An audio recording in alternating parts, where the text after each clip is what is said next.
There are moments in automotive history when everything shifts at once. When technology, ambition, and timing collide to create something that rewrites the rules of speed and control.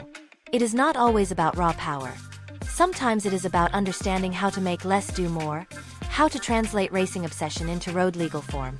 Imagine a machine so light it felt like an extension of thought, so direct that it demanded skill but rewarded courage with precision. This story is about one of those turning points, the moment a new era of performance began, and the term superbike gained real meaning. It is a story of engineers who dared to rethink materials, aerodynamics, and purpose itself. A machine that became the blueprint for everything that followed. If you love true innovation, the kind that changes what riders expect from the open road, stay tuned. Like, subscribe, and comment what legendary machine you want covered next.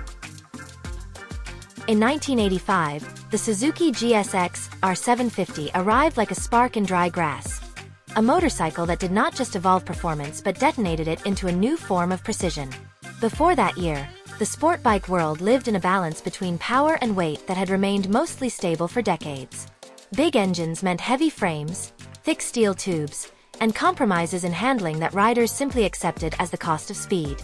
Then Suzuki ignored the rulebook and treated production design like a race program, asking what would happen if a street bike could be built as light and sharp as a Grand Prix machine. The GSX-R750 became the answer, and nothing on the road looked or felt like it. The GSX-R750's frame was its most radical feature. Suzuki called it the full floater concept, using a lightweight aluminum twin-spar layout inspired by endurance racers. While competitors still relied on steel, this alloy frame cut weight dramatically, allowing the GSX-R750 to weigh less than 400 pounds dry. That number might seem ordinary now, but in 1985 it was revolutionary. It meant riders could accelerate harder, turn faster, and feel every subtle cue from the tires. Pair that with a 748 cubic centimeters inline-4 engine producing around 100 horsepower, and you had a machine that delivered true race-level performance on public roads. The engineering team at Suzuki faced immense pressure to make the GSX-R750 both fast and durable. They turned to oil cooling rather than water cooling, using what they called the SAC system, or Suzuki Advanced Cooling System. The idea was to maintain consistent temperature control while saving the weight of radiators and coolant. It was clever, simple, and effective under both road and endurance racing conditions. Each design choice followed a single mantra: no wasted mass, no wasted motion. Every nut, every weld, every ounce had a purpose. Riders immediately felt the difference. The GSX-R750 didn't glide. It attacked corners with laser precision. It demanded confidence because its geometry was built for sharp steering and aggressive feedback. For experienced riders, it was intoxicating. For newcomers, it could be intimidating. But Suzuki never intended it to be gentle. This was not a commuter bike disguised as a racer. It was a racer barely disguised as a street bike. That philosophy gave it an edge, and within a year, the GSX-R750 had become a symbol of pure, unfiltered performance. Its design also reflected Suzuki's understanding of aerodynamics. The GSX-R750's fairing was not decorative. It was tested for efficiency and airflow stability. Twin headlights framed by angular panels gave it a look like nothing else on the market. The blue and white livery was not just branding. It was a deliberate link to Suzuki's endurance racing team. Even at idle, the bike projected intent. Parked next to older rivals, it looked a decade ahead. On the track, the GSX-R750 proved its worth almost immediately. Privateer racers discovered that with minimal tuning, the bike could run at near factory speeds. It handled long-distance events with resilience and precision, showing that lightweight construction did not mean fragility. The GSX-R750 became the weapon of choice for endurance races and club-level championships across the world. The machine's success created a new category, the race replica, and every major manufacturer suddenly needed an answer. Yet behind the glory, there was skepticism. Some veteran engineers doubted whether such a lightweight design could withstand daily abuse, potholes, and long-term wear. Suzuki engineers responded with confidence, running endless test cycles and real-world evaluations that proved the GSX-R750 could endure both the racetrack and the commute. Its performance under pressure silenced critics and reshaped expectations of what a production motorcycle could achieve. For riders, the GSX-R750 changed everything about how a sport bike felt. The lightness redefined braking distances, lean angles, and even acceleration sensation. It allowed a kind of agility that felt alive, immediate, and mechanical in the purest sense. The power-to-weight ratio meant that a skilled rider could outperform heavier, more powerful bikes simply through control and momentum. That was a revelation. It was no longer about how much horsepower you had. It was about how efficiently you used it. The 1985 GSX-R750 also marked a shift in how motorcycles were built. It proved that manufacturing could align closely with racing principles without losing accessibility. Instead of detuning race engines or adding unnecessary comfort, Suzuki built a machine that embraced the raw feedback of motorsport and refined it just enough for the street. It was a bold stance, and the public rewarded it. Sales surged, and the GSX-R name became synonymous with serious performance. The cultural response was immediate. Enthusiasts began calling the GSX-R750 the slab-side, a nickname born from its flat-sided fairing panels. To a generation of riders, it represented the beginning of the modern superbike era. The sound of its inline-4 at full throttle became a signature of ambition. Not reckless, but purposeful. Suzuki had succeeded in creating not just a motorcycle, but a movement. Over the next few years, magazines and test riders praised its responsiveness, its neutral balance, and its addictive urgency. The GSX-R750 encouraged riders to refine their skills, to feel every corner, to appreciate precision over brute force. It was an instrument of control, and in many ways, it defined what superbike truly meant. The intersection of speed, handling, and rider connection. What made it even more remarkable was its adaptability. The GSX-R750 was as comfortable on a racetrack as it was carving through mountain roads. It gave riders a bridge between two worlds, the competitive thrill of racing and the freedom of everyday riding. It became a benchmark against which every new sport bike would be measured. Decades later, historians would look back and mark 1985 as the point where the superbike became real, and the Suzuki GSX-R750 as the machine that started it. Before it, performance motorcycles were fast. After it, they were precision tools. That distinction is what makes the GSX-R750's debut one of the defining moments in motorcycling history. The Suzuki GSX-R750 of 1985 did more than set a benchmark. It set off an arms race in design, performance, and philosophy that would reshape the motorcycle industry for decades. When riders first experienced the combination of power, lightness, and handling precision, expectations changed overnight. Every other manufacturer suddenly faced the same question. How do we build something that can compete with that? The GSX-R750's blueprint, its aluminum frame, its oil-cooled efficiency, its race-derived DNA, became the standard template for what a true sport bike should be. Inside Suzuki, this success validated a radical approach to engineering. The company's R&D team realized that performance was not just about increasing horsepower. It was about balance and control.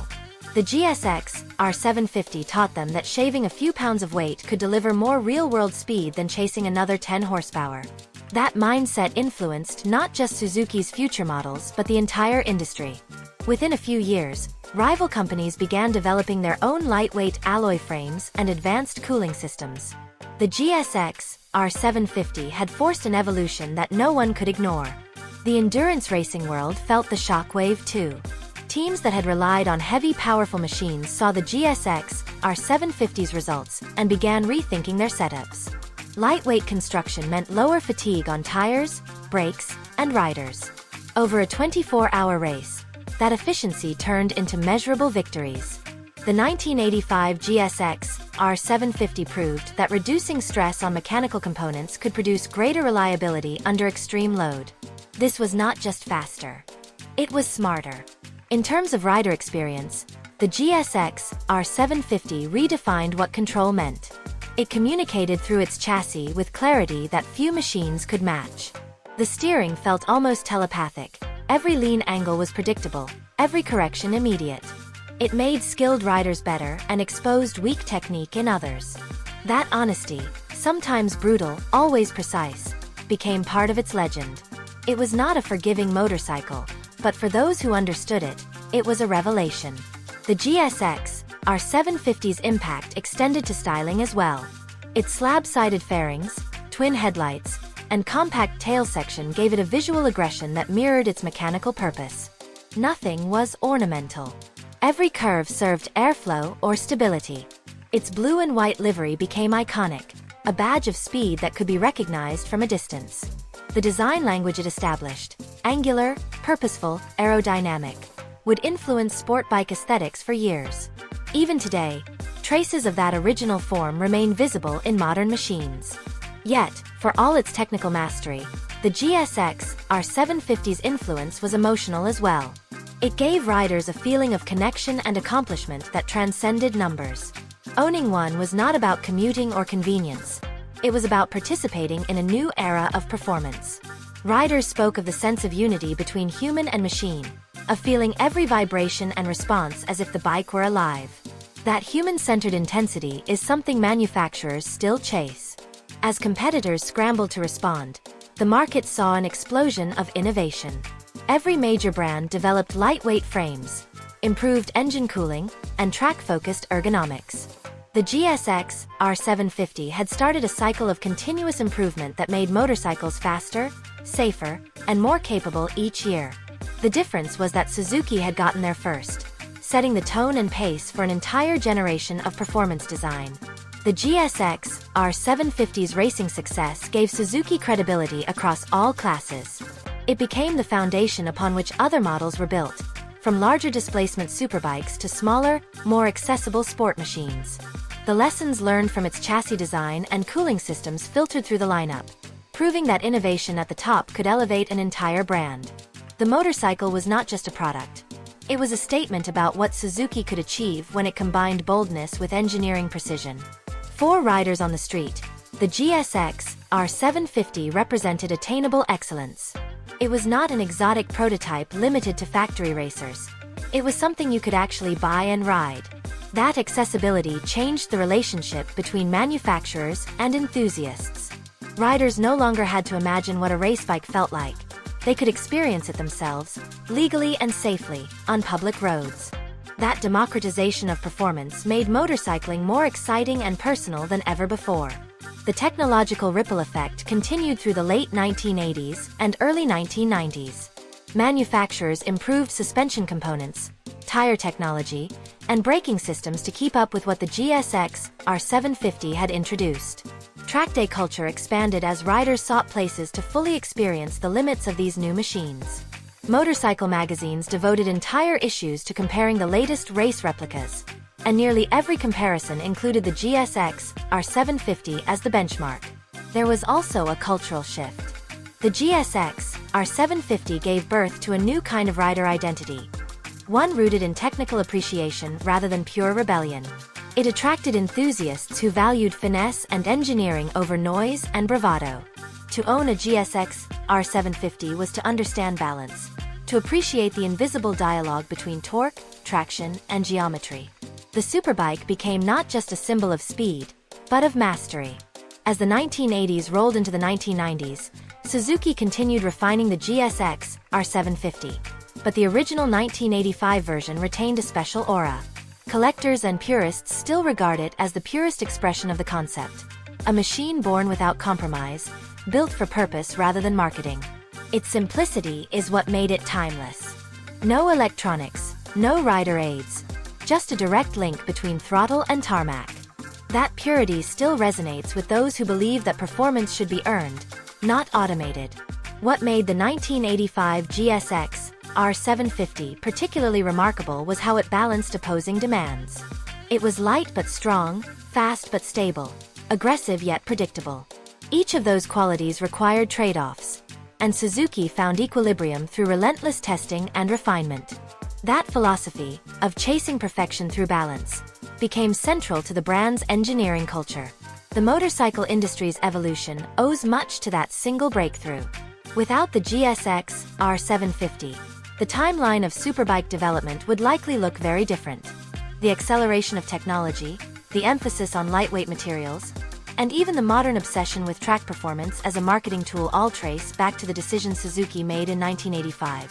For those who rode it then, and those who ride it now, the GSX-R750 stands as more than nostalgia. It is a reminder that innovation often comes from daring to ask impossible questions. What if a street bike could handle like a racer? What if performance meant precision, not just power? The 1985 GSX-R750 answered those questions with authority, and forever altered the conversation about what a motorcycle could be. The Suzuki GSX-R750 of 1985 stands today as the cornerstone of the modern sport bike era. Its legacy shaped how riders, engineers, and manufacturers view performance itself. After its debut, every new sport motorcycle had to answer the question it posed. Could it balance lightness, strength, and power with the same relentless focus on control? Few could. The GSX-R750 created an identity that stretched beyond its engine size or specifications. It embodied the very idea of mechanical purity. The ripple effect of that motorcycle did not fade. As the years passed, the GSX-R750 evolved through refinements, gaining stiffer frames, updated suspension, and more sophisticated engines.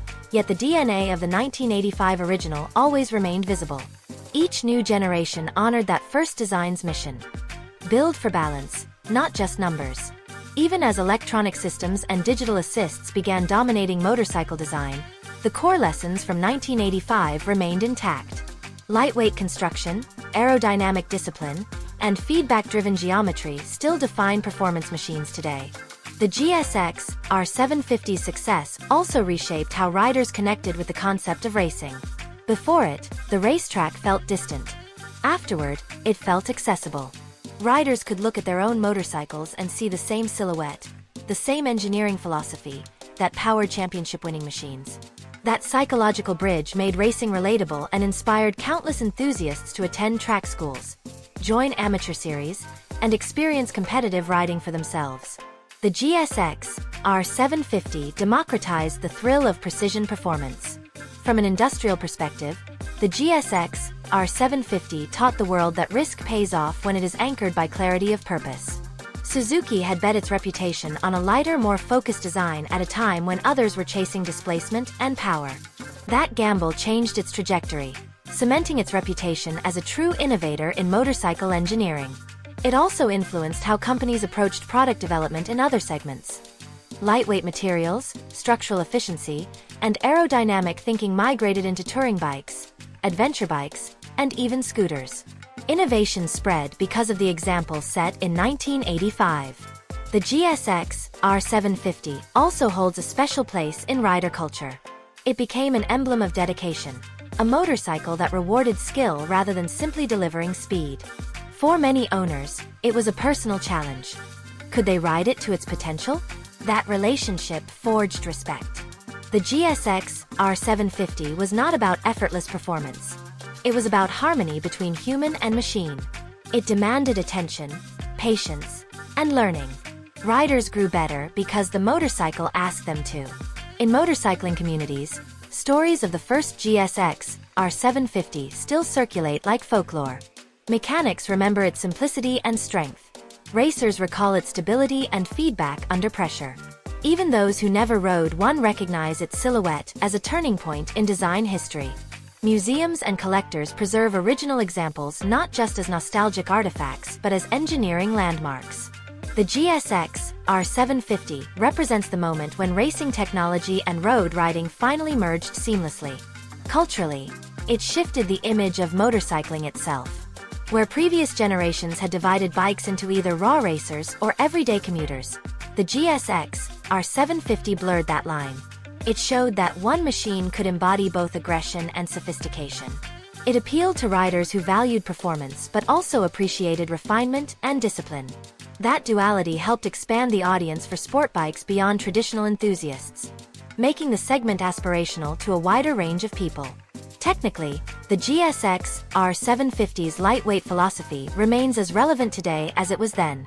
Modern engineers still battle with the same principles. How to balance strength, agility, and compliance. Carbon fiber, titanium, and advanced composites have replaced aluminum in many areas. But the mission remains identical. The 1985 GSX-R750 proved that weight reduction was not just a shortcut to speed. It was the essence of dynamic harmony. Its lessons apply equally to motorcycles, cars, and even aerospace design. The original GSX-R750 also influenced safety indirectly. By improving chassis feedback and handling precision, it allowed riders to sense limits earlier and react more intuitively. That connection between man and machine reduced surprises and increased control under stress. It was a step toward the kind of predictability modern riders take for granted. What began as a quest for racing efficiency ultimately improved everyday road safety. As generations passed, nostalgia for the first GSX-R750 became part of its charm. Collectors sought early examples, restorers rebuilt them from fragments, and entire online communities formed to celebrate their engineering purity. Despite advances in modern sport bikes, many enthusiasts still describe the 1985 GSX-R750 as possessing a kind of soul, mechanical honesty that newer machines sometimes mask behind electronics.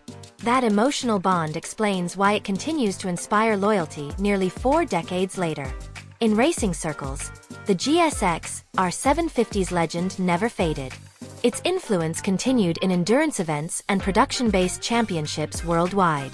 The qualities that made it special in 1985, stability under pressure, lightweight structure, and consistent performance, remained relevant long after newer technologies arrived. It became a living reminder that innovation built on fundamentals never truly becomes obsolete.